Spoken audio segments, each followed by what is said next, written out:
Hello, and welcome back to Jungle Gym Reptiles. As you can see, I got Ripple hanging out on my head right now. She's trying to figure out how the best way to get up to my hat. She likes to go up on the head. So today's video is going to be pretty simple, pretty short, pretty sweet. It's basically where you should get your first reptile.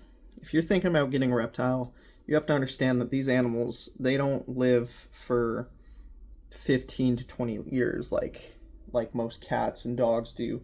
Most of these animals are going to live for about 50 years. Some of them even longer. They are lifelong commitments. They are not a quarter of your life commitment. They're not something you can just easily rehome. These are lifelong commitments that take a lot of time out of your day, a lot of care,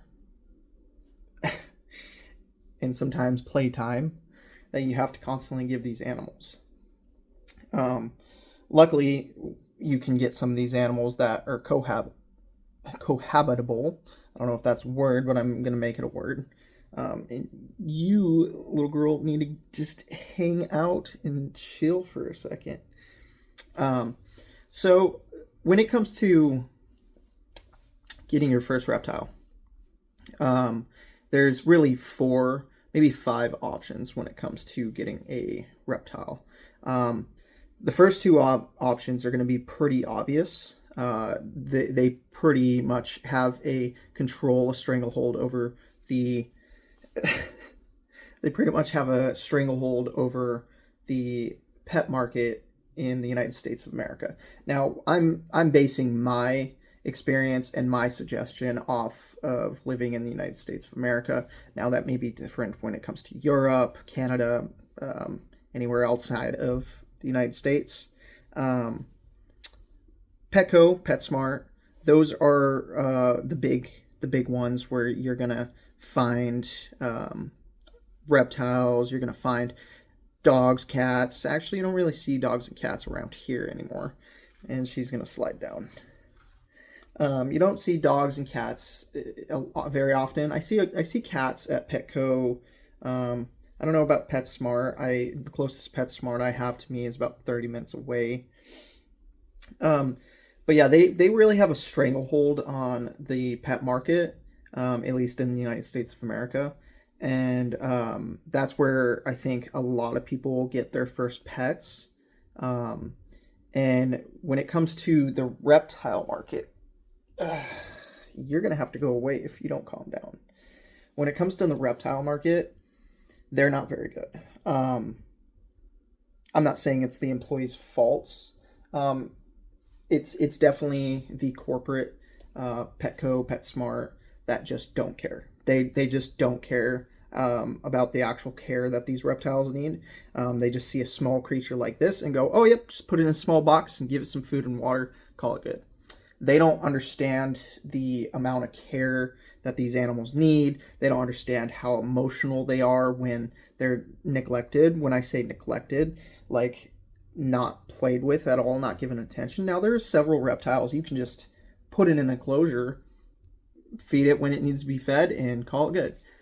But you still need to housekeep that enclosure the correct way. You need to keep an eye on those reptiles to make sure that they're not going into bad condition. For example, with my Schneider skinks like this, Gator over there is probably looking to get out here soon. They were underground dwellers. It was hibernation season, and I said, okay, we're not going to bother checking in on them. And turns out something happened to his toe, and we had to take him in to get it removed. Petco, PetSmart, they have not shown me very good what's the word? Confidence in what they're doing. I've asked questions when buying a reptile from Petco, and them saying, I don't know anything about this animal. If you don't know anything about this animal, why are you selling it? And why are you caring for it? That's a big thing. You should not be caring for an animal that you have no idea about. If you don't know anything about an animal, don't sell it there. Real quick, we're going to put her away because she's just losing her mind.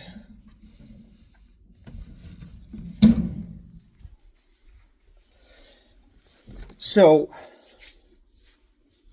Petco is, they're also very well known for malnourished animals. They have, there's plenty of stuff online of snakes and lizards not getting fed enough. There's snakes and animals coming, snakes and reptiles and lizards coming from Petco.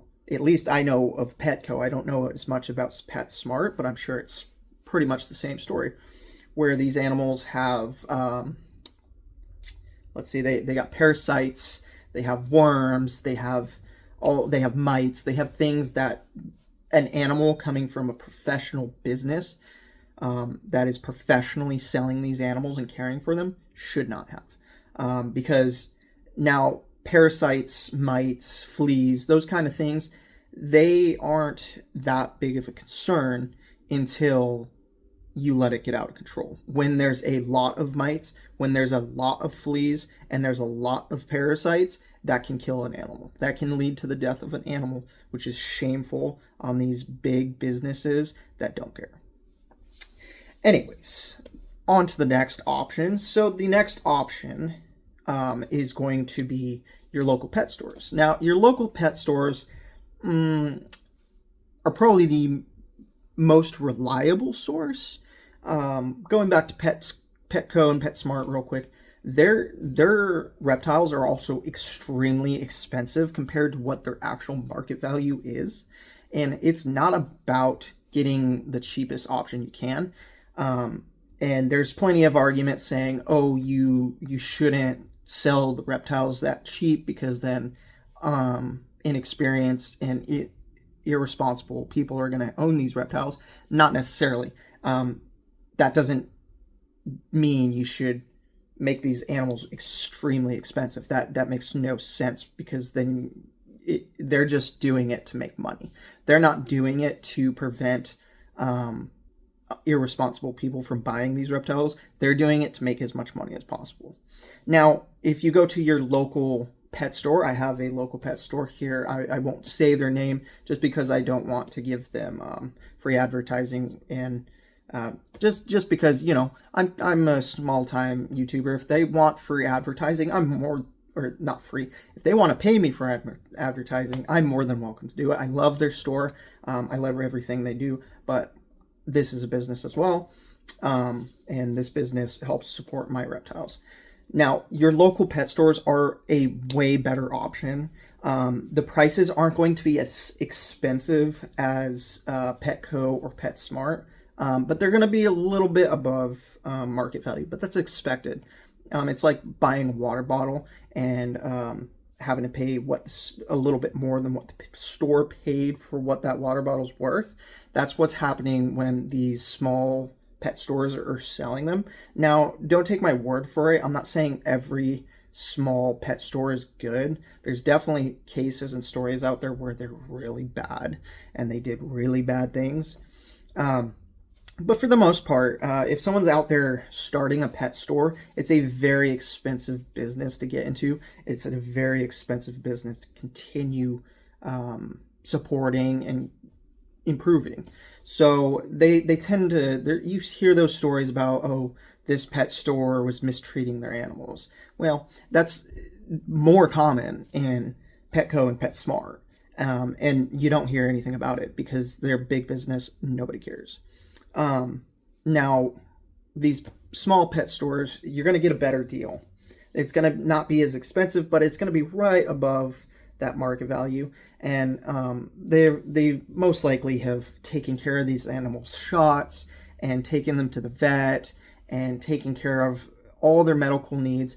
I have, at least in this area, I have never heard or seen any malnourished or animal have mites from a small pet store in this area. I haven't seen it.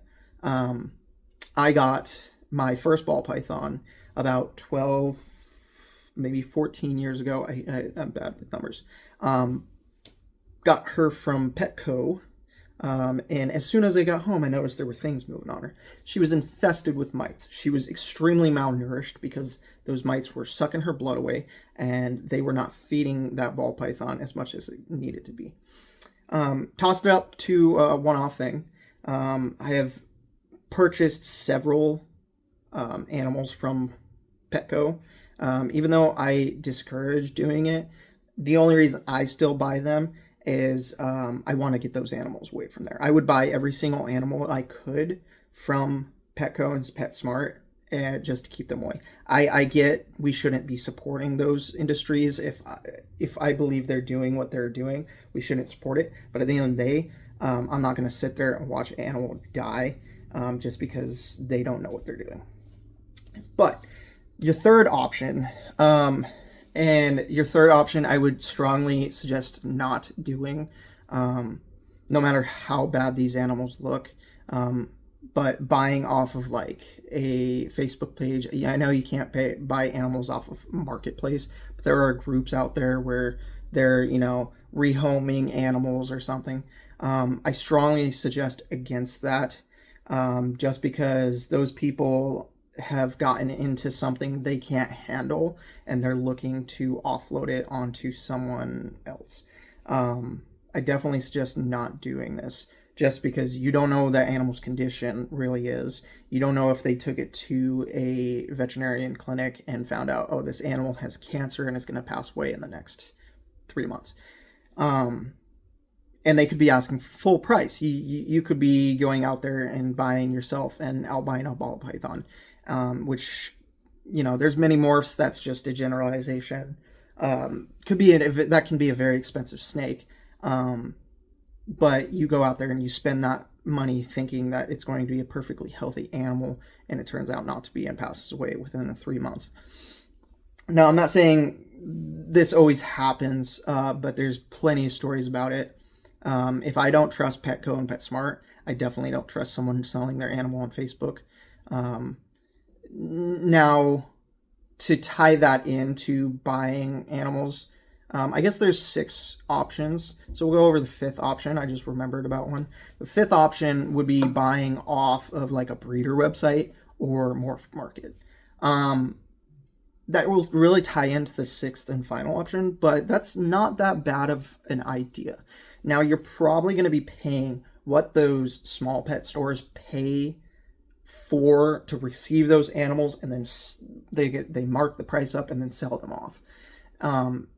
And that's not that bad of an idea. If you're buying it directly from a breeder, it's probably going to be very healthy. It's going to be very taken care of, because most of these breeders have reviews and everything that they have to worry about and they have to keep good. So that's probably the second best option, I'd say. I mean, it's not that bad of an idea, and you can always communicate with these breeders if you have any further questions in the future. I definitely suggest doing that. And then our final option is expos, reptile expos. Now, reptile expos are the best option if you want to get a reptile. You're going to be around people that do it all the time, that buy them all the time. You can literally look to your left and your right and ask a question. Someone's going to answer it. Most of these people that sell at these expos, they are professionals. Like, they do this. And I've gone to tons of reptile expos now, and these people, they don't just go to your local state reptile expos. They travel sometimes around the country. Sometimes they travel a certain region, like the West Coast or the East Coast or the Midwest. Some of these people I've met, they travel to every expo they can across the United States of America, and they sell all their animals. And then when it's not expo season, which is typically like the wintertime around the holidays, it's typically like October to December, October to like February. There's like only a few expos here and there. And typically they have someone back home handling the breeding when they need to go to these small expos. Like these are professional businesses that I've taken notes from. I've taken education from. Like, I've listened to them. How am I going to get into this? Because I want to do this with my Snyder skinks. I want to do this with my Benoian geckos. probably not ball pythons, just because the market is so saturated with ball pythons. It is insane. But expos. You should go to an expo to buy your first reptile. Doesn't matter if it's a lizard, doesn't matter if it's an aquatic animal or I know aquatic animals aren't really reptiles, but anyways, or if it's a snake. Now, we can make another video about what I think is the best first reptile. We all know the answer. I don't need to make a video about it, but I can always make a video about it. Now, when it comes to these expos, not only do you have the option of buying multiple different first reptiles, not only do you have the ability to ask all the questions you can to these breeders. Hey, what should the temperature be at? What should the humidity be at? What's the biggest tank size I need? Where should I put the water bowl? Does it need a heat lamp and a heating pad? Like, these are all questions they can answer to you right there, right then, and everything. And not only that, they can point you to another expo and say, hey, that guy over there, he doesn't sell reptiles. He sells everything you need for this animal. That's amazing. You can go there, and here's the thing. You go to Petco, you're going to spend, let's say you want a ball python. Let me check the time real quick. Let's say you want to buy a ball python. You're going to spend on like a fancy morph, you're going to spend about $600. So you're spending $600 on a fancy ball python. And then we're just going to name it that. Let's not get into specifics about the morph. You're going to spend $600 a fancy ball python. Then you need an enclosure. So a ball python, you're going to need at least a 4-foot enclosure to start off. We're talking about a baby. Their enclosures need to continuously grow with them. I'm saying if you're sticking with your budget and you're buying what you need for now, you're needing at least a 4-foot enclosure. Let's not go into all dimensions. You're spending at least another $120. Now you're in close to $800. Now you need a water bowl. That's going to be about, if you need a good water bowl, you might as well get one that the snake's going to grow in. You're going to spend about $60. So now you're in about $800. You need some logs, you need a hide, you need bedding. Realistically, to do it perfect, exactly perfect, you are now spending about $1,000 to $1,200 to get that ball python exactly everything it needs out of Petco. Now we move to our small pet stores. You're still spending about that much, but a little less. You're probably going to spend about $900 because the snake on itself is probably going to be like $400. Like I said, they're going to be a lot less, but not market value than Petco. You go to an expo, you're going to save so much money up front. Say you get, let's just say, a normal royal ball python, the common ball python. You can probably grab a baby royal ball python for $75 to $100. So there you go. You got your first snake, your first reptile for $100. You can probably grab yourself a deal on an enclosure that has everything it needs for about $250.